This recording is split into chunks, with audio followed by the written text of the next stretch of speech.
Breaking news Ayesha మీరా హత్య కేసులో దర్యాప్తు పూర్తి చేసింది సిబిఐ. సీల్ కవర్లో హైకోర్టుకు తుది నివేదిక అందజేసింది. సిబిఐ కోర్టుకు కూడా తుది నివేదికను సమర్పించింది. సిబిఐ తమ కుమార్తె మరణానికి కారణమైన వారిపై చర్యలు తీసుకోవాలని అయేషా తల్లిదండ్రులు హైకోర్టును ఆశ్రయించడంతో విచారణకు ఆదేశించింది.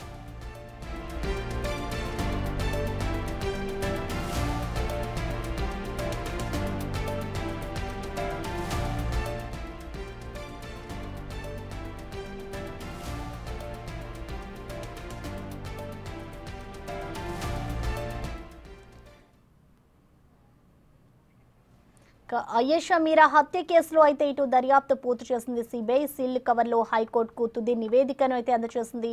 దీనిపై కంప్లీట్ అప్డేట్స్ ని మా ప్రతినిధి శివ అందిస్తారు. శివ,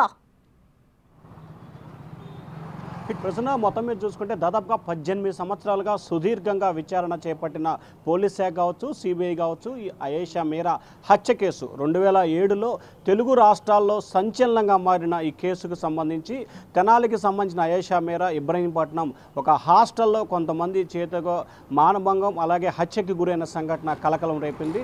దాదాపుగా 2018 వరకు విచారణ చేపట్టింది కేసులకు సంబంధించి పోలీసులు, ప్రత్యేక దర్యాప్తు సంస్థ. కానీ ఎవరైతే నిందితుడు సత్యంబాబు ఉన్నారో అతను పాత్ర లేదని చెప్పి అతను నిర్దోషిగా విడుదలైన నేపథ్యంలో ఈ కేసును సిబిఐకి అప్పగిస్తూ 2018లో అప్పటి టీడీపీ ప్రభుత్వం కీలకమైన నిర్ణయం తీసుకుంది. దాదాపుగా 7 సంవత్సరాల పాటు సుదీర్ఘంగా విచారించిన సిబిఐ దాదాపుగా ఈ కేసుకు సంబంధించి 266 మంది సాక్షులని విచారించిన పరిస్థితి కనిపించింది. దాదాపుగా దీంట్లో 15 మందిని అనుమానితుల్ని అలాగే ఒక 18 మంది నిందితులుగా అనుమానించిన పరిస్థితి కనిపించింది. సో ఈ కేసుకు సంబంధించి సమగ్రమైన విచారణ చేయాలని చెప్పి తల్లిదండ్రులు దాదాపుగా 18 సంవత్సరాలుగా నిర్విరామంగా పోరాటం చేస్తున్నారు. దాదాపుగా చూసుకుంటే తెలుగు రాష్ట్రాల చరిత్రలో ఒక మహిళకి ఒక సంబంధించిన కేసుకు సంబంధించి ఈ స్థాయిలో పోరాటం చేసిన సంబంధించి కానీ లేకపోతే సుదీర్ఘంగా వాదనలు కొనసాగటం, అలాగే విజయవాడ కోర్టు ఆ తర్వాత సిబిఐకి బదలాయించడం, ఆ తర్వాత సిబిఐ కోర్టు సుదీర్ఘంగా విచారణ చేపట్టిన తర్వాత సిబిఐ అనేక మంది సాక్షులను విచారించిన పరిస్థితి కనిపించింది.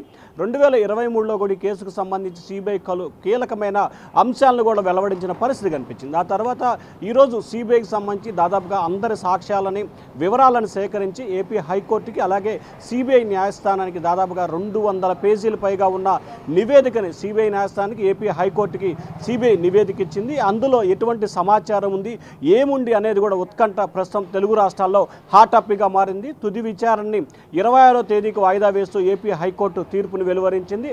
సరిగ్గా మరొక 6 రోజుల వ్యవధిలోనే అయేషా మీరా హత్య కేసుకు సంబంధించి దోషులెవరు, నిర్దోషులెవరు, సిబిఐ ఏం తేల్చింది, ఎవరిని దోషులుగా నిర్దోషులుగా ఎవరు తేల్చిందనే ఉత్కంఠ అయితే కొనసాగుతోంది. మరొక 6 రోజుల్లోనే ఈ కేసుకు సంబంధించి పూర్తి స్థాయి వివరాలు వెలుగులోకి వచ్చే అవకాశం కనిపిస్తూ ఉంది.